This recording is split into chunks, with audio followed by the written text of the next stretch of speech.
नमस्कार, सुस्वागतम. कसे आहात? मजेत ना? आणि आपला नेहमीचा आपुलकीचा तोच प्रश्न मंडळी. हसताय ना? हसायलाच पाहिजे, कारण परत एकदा घेऊन आलोय आपल्या हक्काचा आपला लाडका कार्यक्रम आपल्या थुकरेडवाडीच्या या नव्या कोऱ्या फार्म हाऊस मधून, ज्याचं नाव आहे चला हवा येऊ द्या, लेडीज जिंदाबाद. तर मंडळी, खूप छान वाटतंय की कालच्या भागामध्ये महाराष्ट्राचे हे लाडके चेहरे आणि इतके दिग्गज पाहुणे या मंचावरती आलेले आहेत. पुन्हा एकदा सगळ्यांचं मी स्वागत करतो. आणि आज आहे 26 जानेवारी, भारतीय प्रजासत्ताक दिन. सगळ्यांना प्रजासत्ताक दिनाच्या मनापासून शुभेच्छा. तुम्हा सगळ्यांनाही मनापासून शुभेच्छा. आणि सुरुवात करूयात या अद्भुत कार्यक्रमाला. तर मंडळी, आता वेळ झालेली आहे आपल्या कार्यक्रमाकडे वळण्याची, ज्याचं नाव आहे बाप की अदालत. कालच्या भागात आपण पाहिलंय आपल्या कोर्टात आलेले आहेत माननीय वकील उज्ज्वल निकम साहेब, आणि त्यांच्यावरती आरोप झालाय की ते फार गोड खातात. आता पाहूयात पुढे. आरोप अमान्य आहे आणि जे काही केलं असेल ते मी तिच्या तब्येतीकडे बघून तिच्या तब्येतीसाठी 4 चौघात दिसावी चांगली, चला हवा येऊ द्या म्हणे बोलवा परत, म्हणून केलेला आहे. आणि मला काय वाटतं सर की तुमच्या मनात असं कुठेतरी असेल की गुलाबाला अत्तराची गरज काय? क्या बात आहे. म्हणजे मॅडम इतक्या गोड आहेत की त्यांना आणखीन गोड खायची गरज काय? वा वा. आणि तुमच्या सगळ्यांसमोर एका गोष्टीचा आज मी इथे उलगडा करतो. वा वा वा. खरं तर सरांना पण गोड खायला आवडत नाही मॅडम. कोणाला सरांना पण गोड खायला आवडत नाही. Correct? आवडत नाही? नाही नाही. त्यांना घरात खजूर खायचे असतात. खजूर नाही, पण नाही. खजूर मिळत नाहीत मॅडम. तुम्हाला माहित नाही ते फ्रीज उघडून कोणी नसलं ना की हळूच डोकावून ते आतमला काढून खातात. गंभीर आरोप आहे हा, गंभीर आरोप आहे. त्याच्यावरच मी येतोय सर. सरांना खरं तर घरात खजूर खायचे असतात, हा. पण ते त्यांना मिळत नाहीत म्हणून ते अलगद फ्रीज उघडतात आणि चॉकलेट खातात. का त्यांना हे खजूर का खावायचे वाटतात? कारण कुठलाही वकील आणि डेट्स यांचा खूप जवळचा घनिष्ठ संबंध असतो. काहीतरी काढलंय वकील आणि डेटचा संबंध आहे मला. असतो सर, डेट्स वर dates. Yes, point is correct sir. Yes, correct आहे. खजुराला इंग्रजीमध्ये Dates dates म्हणतात Dates आणि all आम्हाला my डेट्स lord. घ्याव्या लागतात. That's all. Point is Affle. तुम्ही कोण आहे? हो, ओ हॅलो, ओ हॅलो हॅलो. काय गोडावर तुमचं काय म्हणणं आहे? नाही, चांगलं केलंय. वाटत नाही थर्मोकॉलचं केलं. काय हा घोडा. घोडा नाही हो, घोडा घोडा गोड, घोडा. sweet. कुठला विषय चालू आहे माहितीये का? हे जास्त गोड खातात, एक यांना मिनिट. देत नाही असं विषय तू आहेस कोण पण? तू आहेस कोण? उचलायत ते. नाव काय तुझं? मी गुलाबराव चापरे. नाही चाबरे वाटतो तू. ते बरोबर आहे, पण इथं कसं काय आलायस? ते मला सरांना केस द्यायची. सरांना केस द्यायची? हो, काय? हे धमकीची. कोण धमकी दिली तुला? बायकोनं कसली? सतत सांगते माहेरी जाते, माहेरी जाते. गंभीर गंभीर बाब आहे. मग अरे चांगला आहे ना, मग माहेर जाते म्हणते तर. काय चांगलंय, पण जात नाही ना. नुसती धमकी देते. असं आमिष दाखवणं म्हणजे गुन्हाच आहे का नाही सर? हो, निश्चितपणे. Please, सर, तुम्ही माझी केस घ्या ना. जरूर घेऊ, सर पण फी काय देणार? तर चॉकलेट दिले ना. सर मी काय म्हणतो? चॉकलेट दिली ही गोष्ट करी. सर, तुमच्यावर दुसरा आरोप आहे की साधारणपणे आपल्या दिवसाची सुरुवात अशी असते की आपण उठतो, दात घासतो, चहा घेतो आणि मग पुढची कामं असतात. तुमची सुरुवात अशी होते की तुम्ही उठता आणि डायरेक्ट पुस्तक हातात घेता आणि ते संपेपर्यंत ते पुस्तक सोडत नाही. त्यामुळे घरच्यांकडे दुर्लक्ष होतंय, असं नाही वाटत आहे तुम्हाला? नाही, हा आरोप अत्यंत गंभीर जरी असला तरी तो चुकीचा आहे.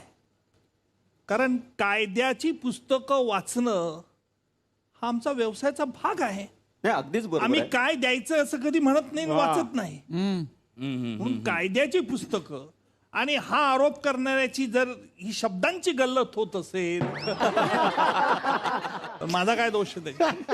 नाही, हा आरोप इकडून आला. यांना विचारूया हो, काय हो, खरं हो. आहे. बरोबर आहे. अगदी उठल्यापासून चहा घेतला की पहिले पुस्तक, मग त्याच्यावर कोर्टाचे सगळे कामं, मग ब्रेकफास्टमध्ये कोर्टाच्या गप्पा, जेवताना कोर्टाचा विषय. म्हणजे असं वाटतं घरातच कोर्ट सुरू आहे आपल्या. न्यायाधीश महाराज, यात माझं काही चुकलं असं मला वाटत नाही. कारण असं आहे की आजकालच्या स्त्रियांना काय जगात चाललं आहे समाजात काय गंभीर स्वरूपाचे गुन्हे होत आहेत, पोलीस कशी कार्यवाही करतात, उलट तपास. न्यायालयात काय चालतं हे समजून सांगाल ना. करेक्ट आहे. मॅडम म्हणतात घरच्यांकडे लक्ष दिलंच पाहिजे. मॅडम म्हणतात माझीच उलट तपासणी सुरू झाली. पण मी तर असं ऐकलंय की जेव्हापासून व्हॉट्सअप आलंय तेव्हापासून सर खूप खुश आहेत म्हणे. हो, मी खूप खुश आहे. मी ऐकलंय की ते व्हॉट्सअप म्हणजे आभार ज्या- मानतात. खूप ज्या- खुश आहेत कारण मी ज्या- बिझी असते ना त्यात. कबुली आहे गुन्ह्याची कबुली. मग असं व्हॉट्सअप जर बिझी असतील तर आम्ही कायद्याच्या 2 गोष्टी सांगणं हे काही गैर आहे का? करेक्ट आहे, करेक्ट. तुमचं काय म्हणणं आहे वकील साहेब? माय लॉर्ड, आपने जो भी मराठी सगळं मराठी आहे. हा. हे बघ, एवढं कुठे काय ओके, मी काय म्हणतो ऐका तुम्ही माझ्या बायकोवर तुम्ही दुसरी सर केस टाका ऑनलाईन फ्रॉडची. का ऑनलाईन फ्रॉड. काय online fraud केला फ्रॉड तुम्ही? काय केला? माझे सगळे मेसेज वाचले तुम्ही.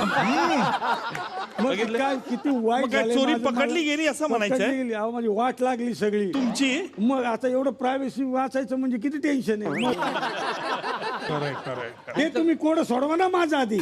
अरे इथं आमचं कोडं सुटे नाही, तुझं कोडं सुटे नाही. बरं, तुमचं बोला, काय तुमचं म्हणणं आहे? एक मिनिट बघा, वाचणं हे खूप गरजेचं हा, हा. आहे. मला ते कळलं नव्हतं, त्यामुळे मी 10वीचं पुस्तक वाचलं नाही आणि मी 3 विषयात नापास झालो. अरे भयताडा, ते 10वीचे पुस्तक नाही वाचत रे. हा? ते केस स्टडी करतात, केस स्टडी. तू कुठं 10वीचं पुस्तक मागव? चल. नाही नाही चला. माय लॉर्ड, हा गुन्हा आम्हाला अमान्य आहे. हा, सरांनी सुद्धा ते प्रूव्ह केलेलंच आहे, पण मी पुन्हा एकदा ते प्रूव्ह करू इच्छितो. तुम्ही म्हणता की सर पुस्तक वाचतात त्यामुळे त्यांचं घराकडे दुर्लक्ष होतं, पण हे साफ खोटं आहे. हा, हळू. हा. हे साफ खोटं आहे. मी हे प्रूव्ह करू शकतो. काय फॉरेन्सिक रिपोर्ट नुसार आम्ही नको आता फॉरेन्सिक काढलं.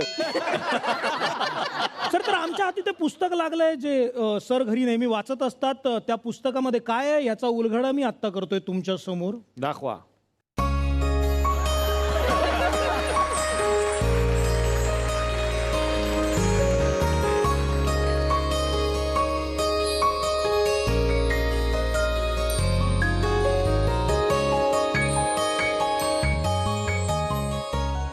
तुमचेच फोटो आहेत मॅडम सगळे. कुठलंही पान काढा मॅडम, ह्या पुस्तकात तुम्हीच आहात मॅडम. सरांना पण हो दाखवा. हो हो याचा अर्थ तुमच्या लक्षात येतोय का मॅडम? बरोबर. पुस्तकातून हे वकील साहेब, पुस्तकातून पत्नीचा ध्यास घेतला, काय गंभीर गुन्हा आहे का? ऍक्च्युली सर मी नाही. तेच सांगतोय की मॅडम लक्षात घ्या, सर तुम्हाला पुस्तकाची उपमा देतायत. म्हणजे तुम्ही एक पुस्तक आहात सर, रोज नव्याने तुम्हाला वाचू इच्छित आहात. अहो, पण मी साक्षात समोर असते ना. हा. हे पुस्तक कशाला हवंय तेच त्याला? माझं म्हणणं आहे की डायरेक्ट जर समोर आहे तर समोरासमोर का बघत नाही? नाही कसं आहे, पुस्तक बंद करून थोडा वेळ बाजूला ठेवतो. आपलं काय आहे, पुस्तक बाजूला ठेवून त्यांच्याचकडे बघत असत. तर एकंदरीत वादविवादावरून आमच्या असं लक्षात आलेलं आहे की जिथं संसार म्हणला तिथं प्रेम आलं, जिथं प्रेम आलं तिथं तक्रारी आल्या. सो सर, ह्या कोर्टात तुम्ही आलात त्याबद्दल तुमचं मनापासून आभार आहे. पण कसं आहे की ही कोर्ट तुम्हाला, जसं तुम्ही बाहेर महाराष्ट्रात आणि सगळीकडे आणि सगळ्या गुन्हेगारी जगताकडे लक्ष देता, तसंच थोडं घरी लक्ष देण्याची ही कोर्ट तुम्हाला मनापासून विनंती हा, पण करते. तुम्ही समप करायच्या आधी मॅडमकडे काही अजून आरोप आहेत का विचारूया, जे आपल्याला माहिती मॅडम- ते आपण केले, कारण ही संधी पुन्हा पुन्हा नाही मिळणार हा, हा, तुम्हाला. हा, बरोबर. अजून काही तुम्हाला आरोप? एक अजून आरोप आहे माझा. हा हा कुठे बाहेर द्यायचं म्हटलं ना की मला माहितीये त्यांना कामामुळे वेळ मिळत नाही, अजिबात ते वेळ काढू शकत नाही आणि मी सक्ती पण करत नाही. पण कधीतरी जरी म्हटलं की आज आपण कुठे जाऊया, पिक्चरला जाऊया किंवा काय, तर ते असे इमोशनल ब्लॅकमेल करतात. अगं आज ना मला जरा बरं वाटत नाही, माझं पोट फार दुखतंय, आपण आज नाही, आपण नंतर जाऊया. तो नंतर कधी येतच नाही. येतच नाही. सर काय तुम्ही सांगाल? नाही, हा आरोप गंभीर आहे, मला अमान्य आहे. 2 कारण. सगळेच आरोप अमान्य. आरोप सरांना आरोप अमान्य. नाही, आरोप अमान्य आहे एवढ्याच करता अमान्य आहे की हिला घेऊन जायचं म्हणजे कुठे जायचं हा पहिला प्रश्न. बिझी असल्यामुळे कुठे जायचं हे ठिकाणच माहित नसतं. मग फिरण्यात काही अर्थ आहे का? मी त्यापेक्षा असं सांगतो की जायचंय ना आपल्याला फिरायला, आपण जाऊ, पण ती वेळा झालेली नाही. जेव्हा जायची फिरण्याची वेळ येईल तेव्हा आपण नक्कीच जाऊ. त्यामुळे हवा येऊ देच्या कार्यक्रमात जास्त हवा येऊ देऊ नको, नाहीतर घरी तुम्ही असणार, ही वकील पत्रविक्री नसणार. कोर्टासमोर धमकी दिली जात आहे. सरळ सरळ धमकी. नाही, धमकी देत नाही, मी समजावून सांगितलं. संसार चांगला चाललाय तो चालू द्या आमचा. चला तर सर तुम्ही आलात आणि कसं आहे तुम्ही कोर्टात आरोपी म्हणून आलात, ती एक छोटी शिक्षा आमच्यातर्फे एक असते. तर तुम्ही खूपच मान्यवरांनी खूप मोठे आहेत, तर तुमचा एक आम्ही चॉईस देतो की 3 शिक्षा आहेत. एक तर तुम्ही आणि मॅडम डान्स करायचं आहे, किंवा तुम्ही मॅडमसाठी एखादं छोटंसं गाणं म्हणायचं, किंवा मग उखाणा घ्यायचं. तुम्हाला जे आवडेल ते. किंवा तुम्ही तिनेही करू शकता, असं काय. पण कसं आहे, शिक्षा मी का भोगायची, त्यांनी भोगितली पाहिजे शिक्षा. हा आनंद आहे सर. आम्ही सगळे फर्स्ट शी तिला अधिकार. प्लीज. उखाणा घे. एक छान उखाणा. उखाणा गाणं म्हणा एखादं. नाही उखाणा ठीक आहे. छोटासाच घेते, अगदी छोटा. हिमालय पर्वतावर बर्फांच्या राशी, उज्ज्वल यांचं नाव घेते, चला हवा येऊ द्याच्या कार्यक्रमाच्या दिवशी. वा वा, क्या बात आहे. सर आता तुम्ही ट्राय करणार का? प्रिये तव मुखचंद्रास मी पूर्ण चंद्राची उपमा दिली होती. वा वा. प्रिये तव मुखचंद्रास मी पूर्ण चंद्राची उपमा दिली होती, पण आज तू या येथे हवा येऊ द्यामध्ये माझा मुखचंद्र का केला आणि अर्धचंद्र का केला?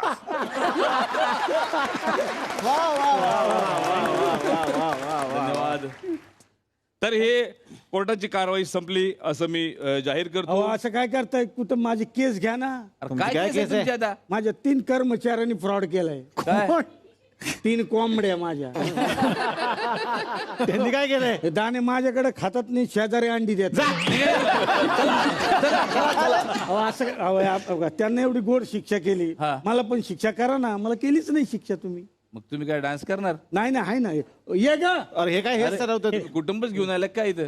हा. हॅलो, अरे एपिसोड त्यांचा तुमचं कुठं चाललंय? नाही नाही, शिक्षा झाली पाहिजे ना. नमस्कार वहिनी. वहिनी अशा आल्या. बाई आहेस तुम्ही. बाई आहेस, बाई. भाऊ कदमनी येणं मी समजू शकतो, स्त्री वेशात भाऊ असा चालतो. हो. तू चालतेस म्हणजे फारच झालं आता हे. चला चला. या. हे काय पण हे मध्येच पण- तुम्ही काय ठरवलंय? शिक्षा. एक विचारू का? हा. ते तुम्ही मगाशी म्हणला 5 मुलं आहेत, ते वाटत नाही तुला 5 मुलाची आई आहे? डान्स घ्या. Dance dance dance.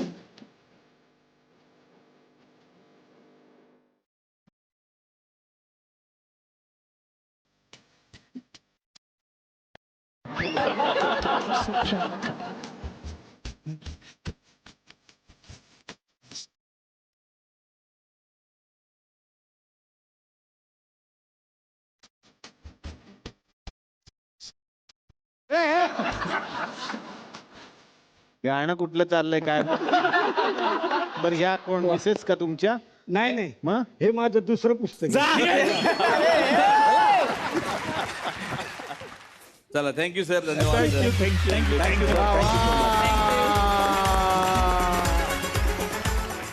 तर आता मी पुन्हा एकदा येणार आहे विश्वास नांगरे पाटील सर तुमच्याकडे. नेहमी मुलांना असं वाटतं की पालक आपल्याला सांगत असतात, पण असं मला वाटतं की खरंच ते आहे हो कष्ट, काय करणार त्या काळात. तसा एखादा प्रसंग आठवतोय का सर? मला आठवतं मी मुंबईला आलो त्यावेळेस पत्र्याची पेटी घेऊन आली होती आणि त्यात पुस्तकं होती, 2-4 टी-शर्ट होते आणि 1-2 जीन्स, आणि राहायची सोय होत नव्हती. आमदार निवास आहे ना आपलं मॅजेस्टिक कुलाबाच्या मध्ये, तिथं आमदारांचे सगळे कार्यकर्ते असतात, त्याच्यात पण झोपायला होतो. रात्रभर झोप लागायची नाही, कारण ते सगळे त्या कुलाबा कॉजवेवर वडापाव मिसळ खाऊन इतके वास सोडायचे की झोपच लागायची.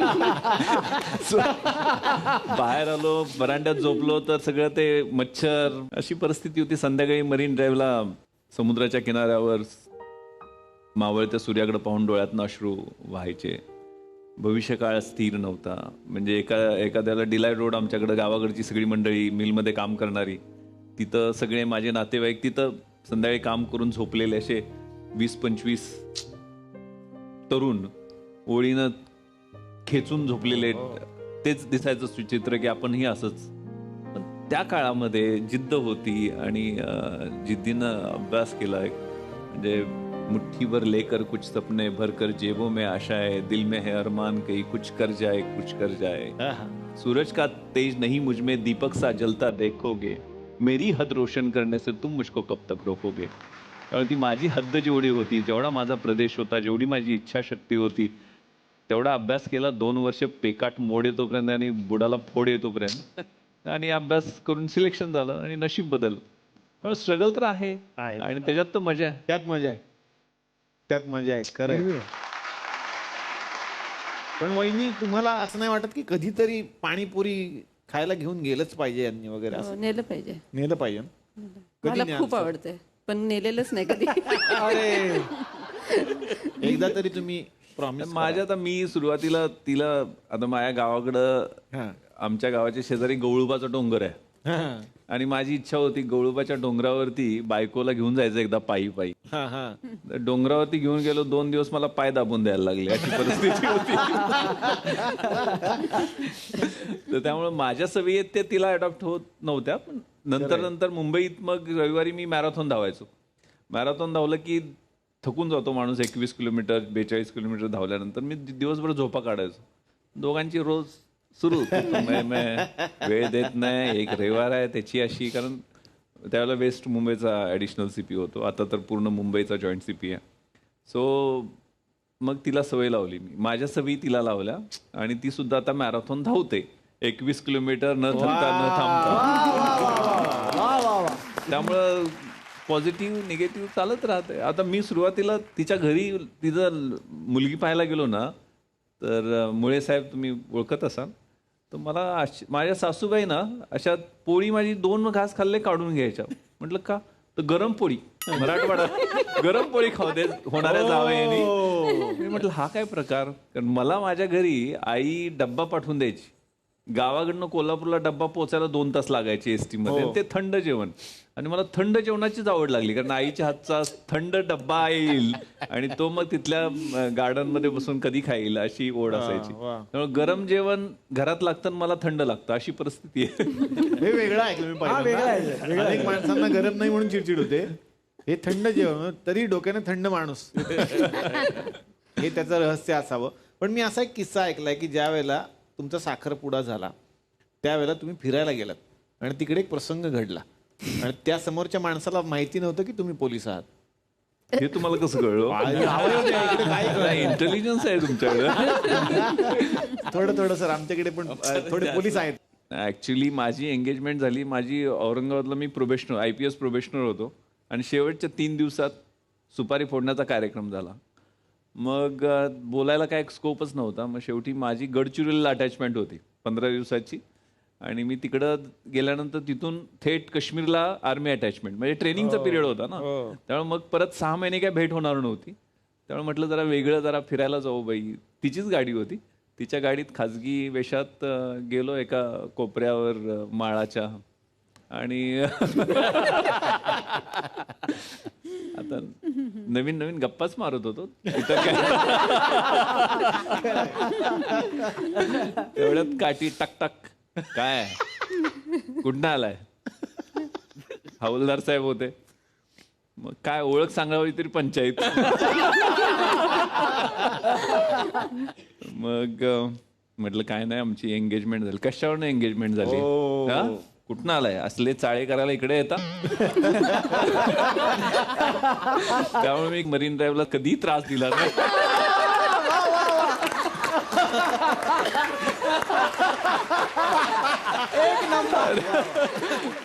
तर आज आपल्याकडे सन्माननीय विश्वास नांगरे पाटील सर आलेले आहेत आणि ते आलेत म्हटल्यानंतर अनेकांना त्यांना भेटण्याची इच्छा होते. तर आमच्या गावामध्ये सुद्धा एक पोलीस हवालदार आहेत, त्यांना आता तुम्हाला भेटायचंय. तुमची परमिशन असेल तर मी त्यांना या मंचावरती बोलावतो आणि या कार्यक्रमासाठी मी तुम्हाला समोर बसण्याची विनंती करतो. वा वा. तर मी बोलावतो आमच्या वहिनींना ज्यांना तुम्हाला भेटायचं. या निंबोरकर मॅडम या. नमस्कार नमस्कार नमस्कार नमस्कार. बाई बाई बाई बाई, केवढी मोठी मोठी लोक आली. खरं सांगते, असं पण म्हणू शकत नाही की विश्वास बसत नाही, कारण विश्वास समोरच बसले.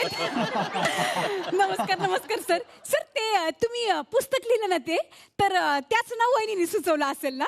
म्हणजे त्याच म्हणत असतील ना, मन में है विश्वास, मन में है विश्वास असं. सर, मी पण काही पुस्तक लिहिणार आहे आणि त्याचं मी नाव ठेवणार आहे मन में है कैलास. आमचं यांचं नाव कैलास आहे आणि ते पण पोलीस आहेत सर. क्या होय बात. का? अरे वा, कुठे आहेत सध्या ते? ती इथंच येतील आणि माझी पण त्यांची इथंच भेट होईल म्हणून मी पण इथं आले. होय का? हा, घरी होत नाही ना भेट त्यांची, का? ड्युटीवर असतात ते. हा, बरोबर. आणि आज तर ते इकडे कन्फर्म येतील मला माहितीये. का बरं? प्रत्येक कलाकाराला जशी अमिताभ बच्चनला भेटायची इच्छा असते ना, तसं महाराष्ट्रातल्या प्रत्येक पोलिसाला विश्वास सरांना भेटायची इच्छा असते. त्याच्यामुळे ते इकडे कन्फर्म येतील. खरंय, बोलवा. नाही, मला काय वाटतं ते ट्रॅफिक मध्ये असतील. हा? ट्रॅफिक त्यांना लागलं असेल, मग यांनी गाडी बाजूला लावली असेल आणि ट्रॅफिक मॅनेज करत बसले असतील तिकडे. हा. कसं आहे ना सर, पोलिसांचं ड्युटी असो नसो, डोक्यात सारखी ड्युटी असतेच. चला रे, गर्दी करू नका रे. हा, सोशल डिस्टन्सिंग लेक्चर.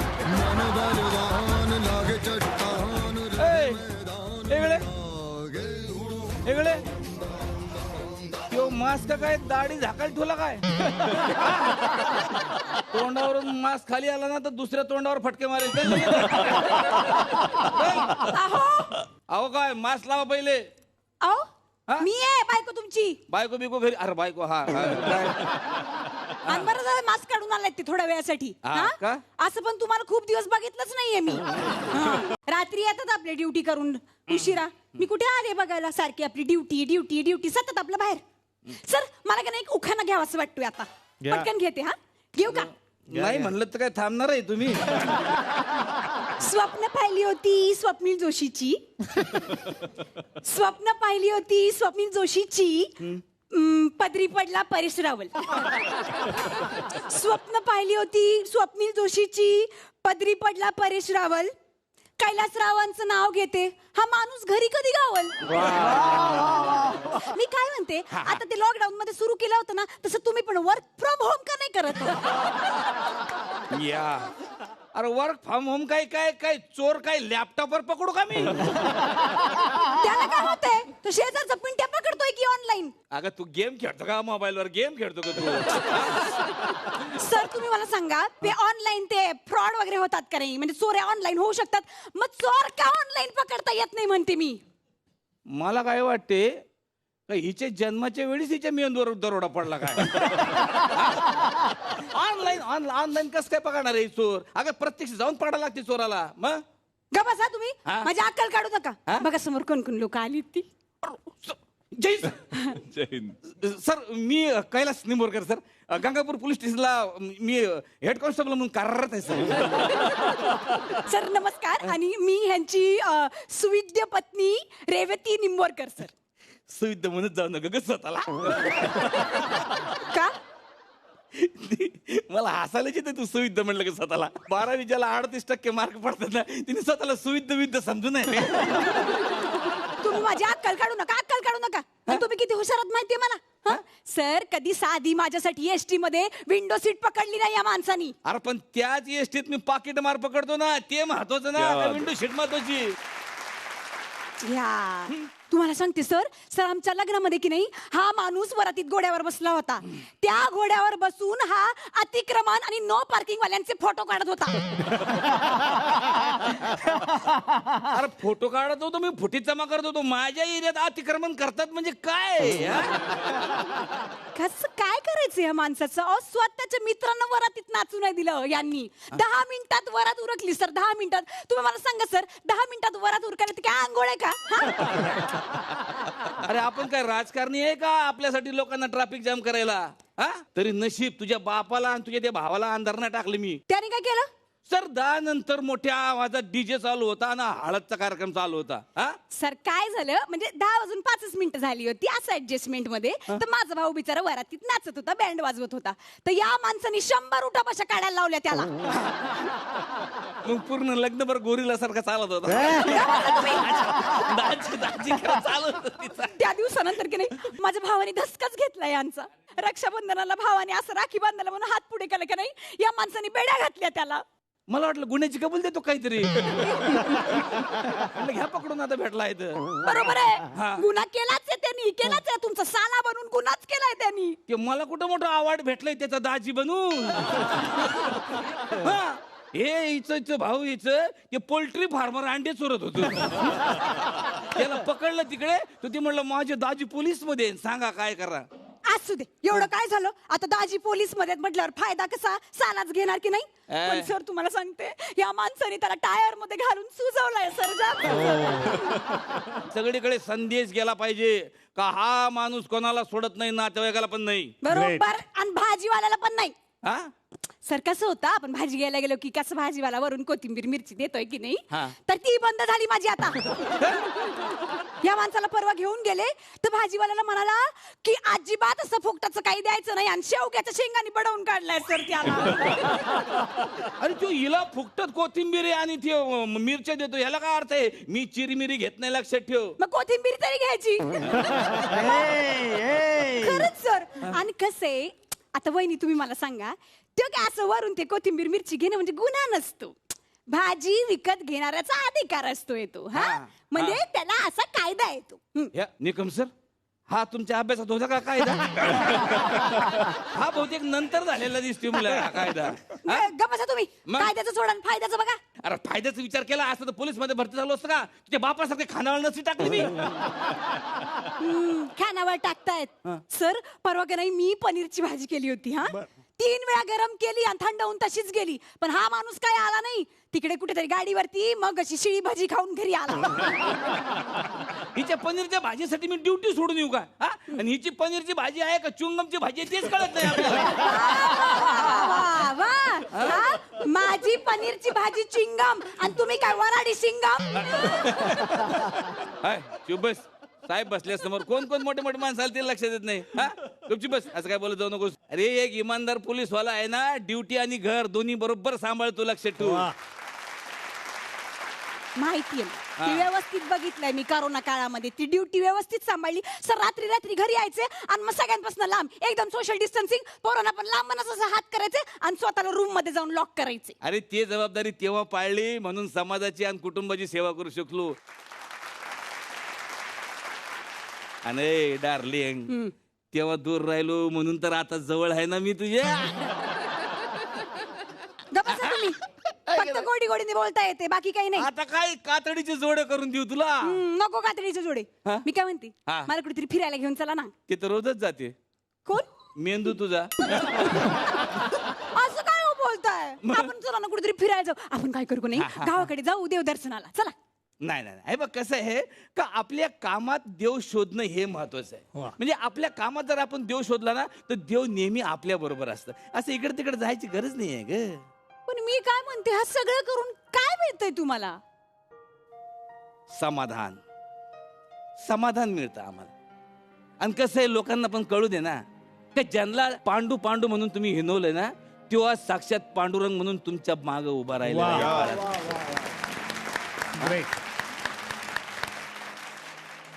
खरंय तुमचं. पण एक सांगू का, हे तुम्ही जे म्हणताय ना पोलीस पोलीस, ते ऍक्टर लोक फिल्म मध्ये पोलिसाचं काम करून लाखो करोडो रुपये कमवतायत. पण आमच्या पोलिसांना काय मिळतंय? अरे विश्वास मिळतो ना. पोलिसांना विश्वास मिळतो, पोलिसांमुळे विश्वास मिळतो. तुम्ही एखाद्या एकांतात राहा, अंधारात राहा, कुठे ट्रेन मध्ये राहा, तिथे एक पोलीसवाला दिसला ना तर एकदम आपल्याला आसरा मिळाल्यासारखं होतं. एकदम म्हणजे पहिल्यांदा अडचणीत माणूस ना पहिल्यांदा आपल्या बापाला आठवण काढतो आणि नंतर पोलिसाला आठवण काढतो. आणि आम्ही पण तुमच्या बापासारखे राहिलो रे, तुमच्या बापासारखे राहिलो, लक्षात ठेवा. हा कधी कधी काम पडलं ना, वाटला आम्हाला तुमचा कान पण पिरगाळला आम्ही, पण ते तुमच्या फायद्यासाठी. जेव्हा जेव्हा तुम्हाला असं वाटत असेल का बा पोलीस आपल्यावर अत्याचार करतात, तर नाही, हे तुमच्या फायद्यासाठी आहे. तेव्हा पोलिसाचा काहीच फायदा नसतो, फक्त लोकांचा फायदा असतो, एवढं लक्षात ठेवा. खरं सांगू, म्हणूनच ना मला तुमचं खूप खूप अभिमान वाटतोय. शाबास. आणि म्हणून आज मी तुम्हाला एक गिफ्ट देणार आहे. शाबास. गिफ्ट? खास काय आणलंय gift तुमच्यासाठी. आणलंय? अरे हे वा. घ्या. अरे बाबा खतरनाक. 150 रुपयाचं आहे. 150 रुपये कशाला खर्च केलं माझ्यासाठी? खर्च नाही केली, फ्री मध्ये आलाय तू. काय सांगते? फ्री मध्ये आला? अरे वा, कसं काय फ्री मध्ये कसं काय भेटलं तुला? मी साडी विकत घेतली ना, त्याच्यावर आलंय. अरे वा, केवढ्याची घेतली साडी? स्वस्त मिळाली एकदम, 4000 रुपयाची.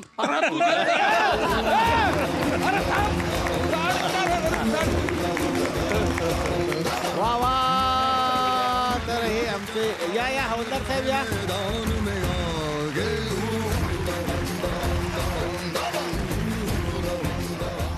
सर कसं वाटलं तुम्हाला हे प्रहसन आणि हे आमचे हवालदार साहेब? एकदम झकास, मस्त. सर तुम्हाला कसं वाटलं हे couple? अतिशय सुंदर. पोलिसाला येणाऱ्या अडचणी त्याच्या प्रापंचिक कौटुंबिक हे सांभाळून नोकरी करत असताना समाजाला सतत खुश ठेवण्याचं कार्य. Bravo. Thank you sir, thank you.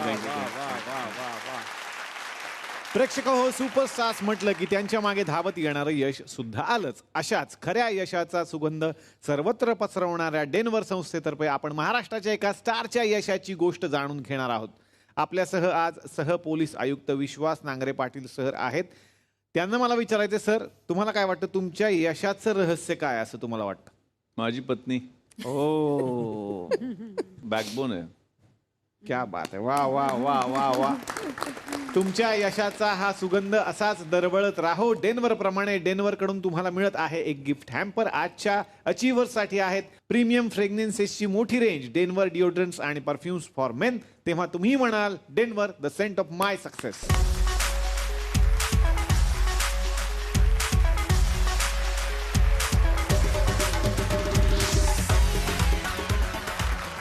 Yes, आता येणार आहे या गोड जोडीकडे श्रीयुत तात्याराव लहाने सर आणि सुलोचना ताई. सर खरं तर आज खूप महत्त्वाचा दिवस होता तुमच्यासाठी. म्हणजे टेलिकास्ट तर हे आत्ता नंतर होते, पण आमचा शूट आधी झालेला आहे. आज कोविडची वॅक्सिन आली, म्हणजे पहिली त्याची आज मला वाटतं तुमच्या भाषेत त्याला ट्रायल म्हणू किंवा आज दिली सगळ्यांना. आज दिली सगळ्यांना. कसं वाटतंय तुम्हाला? कारण इतके दिवस सगळ्यांना उत्सुकता होती. नाही, आता आपण आज पाहिलं की भारत देशामध्ये 2 वॅक्सिन म्हणजे कोविशिल्ड आणि कोवॅक्सिन या 2 प्रकारच्या वॅक्सिन आज देण्यात आल्या.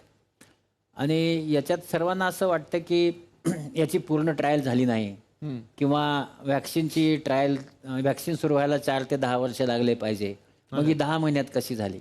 पण आतापर्यंतच्या ज्या आजारावर आपण दिलं त्याची आपण पाहतो की काही ठिकाणी असतं, ते एखाद्या देशात असतं. हे 213 देशात झालेला असा आजार आहे. त्यामुळे सगळे वैज्ञानिक याच्या मागे लागले होते की काय करता येईल. आणि कुठलेही व्हॅक्सिन येत असताना त्याचे जे नॉर्म्स आहेत, जगामध्ये जे नॉर्म्स WHO ठरवून दिलेत की त्याचं प्री क्लिनिकल ट्रायल, त्यानंतर फेज 1, फेज 2, फेज 3, फेज 4 हे सर्व झाल्याशिवाय ते बाहेर येत नाही. आणि आता जी काही परवानगी मिळाली आहे तर इमर्जन्सी यूज म्हणून त्याची परवानगी दिली आहे. त्याचा अर्थ असा आहे की हे पूर्णतः सेफ आहे, की याच्यामुळं कोणालाही धोका निर्माण होणार नाही. आणि मला असं वाटतं की भारत देशाने केलेली ही फार मोठी प्रगती आहे. आपण खूप मोठं पाऊल खूप लवकर आणि सुरक्षित पाऊल टाकलं आहे. आणि म्हणून मला खूप आनंद आहे की आपण आज व्हॅक्सिन द्यायला सुरुवात केली. वा वा वा वा वा वा. तर मला आता वहिनींकडे जायचंय. वहिनी, सर सुद्धा इतके बिझी असतात. खरं तर ते डॉक्टर आहेत. बरं, डोळ्यांचे डॉक्टर, इतकी ऑपरेशन्स, किती किचकट असतं हे वेगळं सांगायला नको. तुम्हाला किती वेळ मिळतो घरी यांचा? काहीच नाही. सकाळी तर खूप लवकर जातात, 9 वाजता, ते रात्री 10च्या नंतरच. हो ना. मग नंतर 2 तास असतात समजा झोपेपर्यंत. तर टीव्ही आणि मोबाईल. मोबाईल हा युनिव्हर्सल प्रॉब्लेम आहे. टीव्ही आणि मोबाईल. सिरियल्स, पिक्चर्स खूप आवडतात. अरे वा. सिनेमा मी खूप पाहतो, पण सिनेमा जेव्हा संडेला बघायला मिळतो एखाद्या दिवशी तेव्हा थोडा बघतो, पुन्हा झोपतो, पुन्हा पाहतो. त्यामुळे संपूर्ण सिनेमा बघणं फार कठीण होऊन जातं, म्हणजे बघतच नाही. त्यामुळे पुन्हा लागला सिनेमा तर मला ते थोडा पहिलेच कळतं की हा मी पाहिला होता. थोडा ते कसं आहे, डोळ्यांचे डॉक्टर आहेत, त्यांना माहिती जास्त वेळ बघायचं, थोडाच बघतात, बाकीचं नंतर बघूया आपण. पण काय त्यांनी एखादं गिफ्ट तुम्हाला द्यावा असं तो अर्थात तुम्ही म्हणणं नाही सगळं मिळालंय, तरी पण एक असतं की मला कदाचित इथे फिरायला जायला आवडेल वगैरे असं ऐकतं म्हणजे, किंवा सिंपलही असेल जसं या म्हणाल्या पाणीपुरी खायला आवडेल. तसं काही नाही. मुंबई, दादर, सायन ह्याच्या इकडच्या भागात घर घ्यावं एवढंच आहे. येस येस, नक्की सर. कधी तुम्ही इच्छा पूर्ण करणार त्यांची? तुम्ही आज वचन देऊन टाका हवं.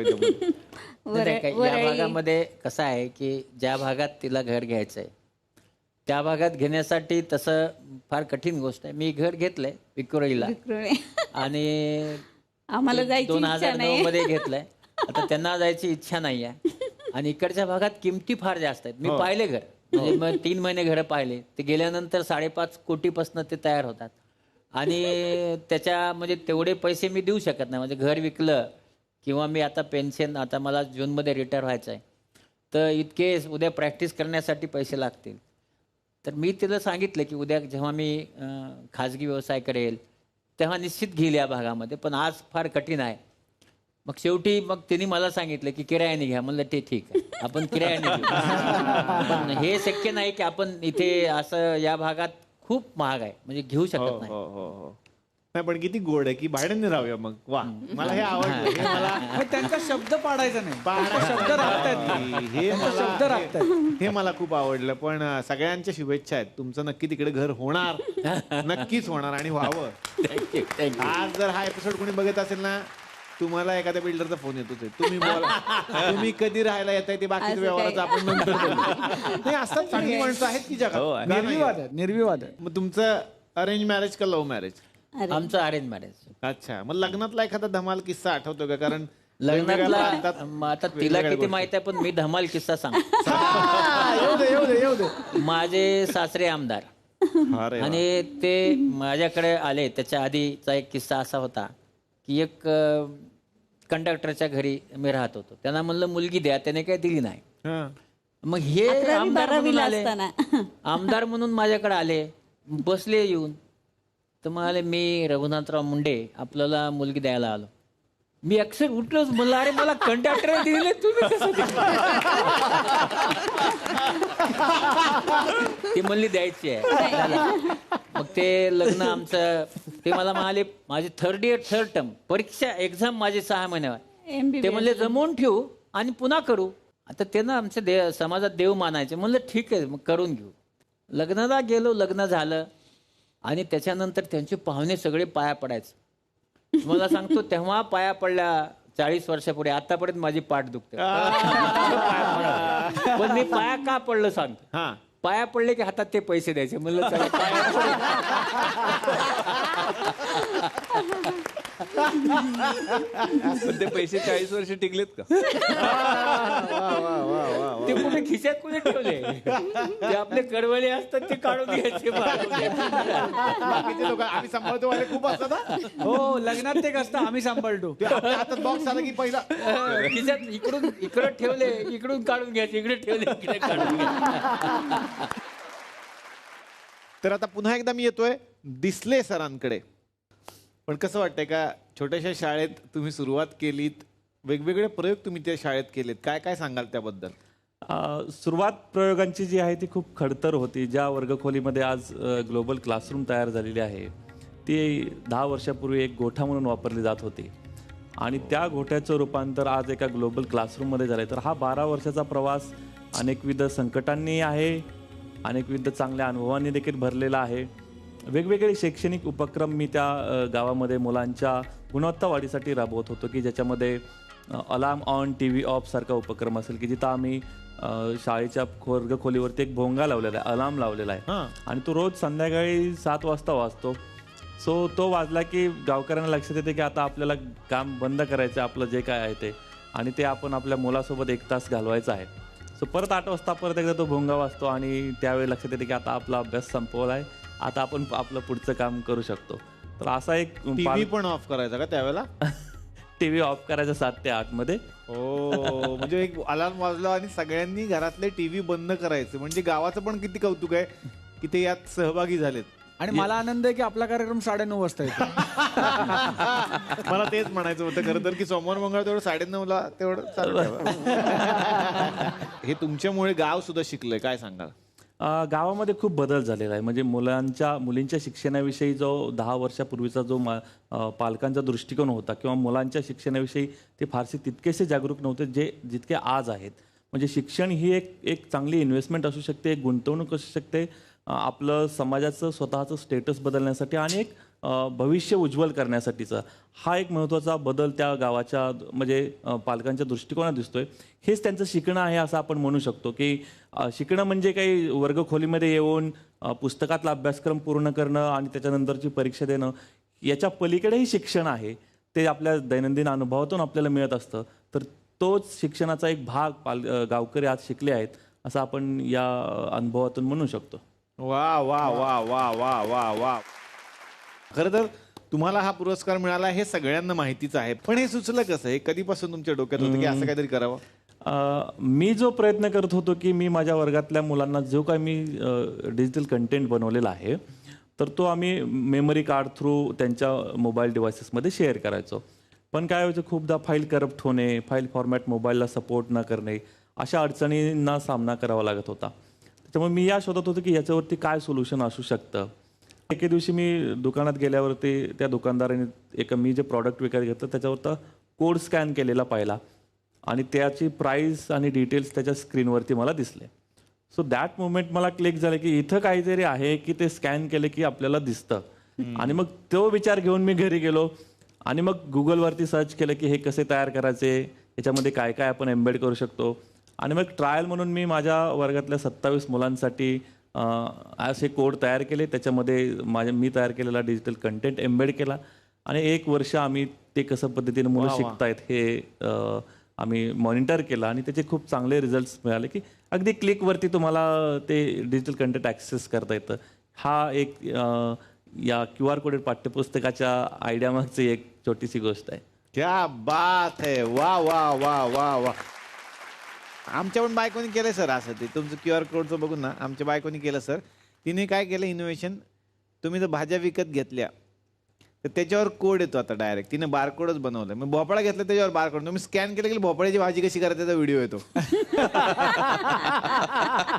तुम्ही जर काहीतरी कोबी घेतलं तर कोबीवर बारकोड येणार आणि त्याच्यावर तुम्ही बघितलं गेलं की कोबीची भाजी कशी करायची याचा व्हिडिओ. पण प्रॉब्लेम इथं आहे, एवढे सगळे व्हिडिओ पण करती ती शेवटी भेंडीचीच भाजी, तिला तेवढीच येते काय. त्याच्यावरती काय अजून तिला उपाय सापडलेला नाही की आपण तो बनवायचा कसा. तर मंडळी, खूप छान वाटतं की कालच्या आणि आजच्या भागामध्ये हे दिग्गज पाहुणे या मंचावरती आलेले आहेत. तुम्हाला असंच वाटतंय ना की एपिसोड संपूच नाही? मला पण वाटतंय. म्हणूनच बुधवार सुद्धा आहे, आपण भेटणार आहे उद्याच्या भागात याच कार्यक्रमात ज्याचं नाव आहे चला हवा येऊ द्या, लेडीज जिंदाबाद.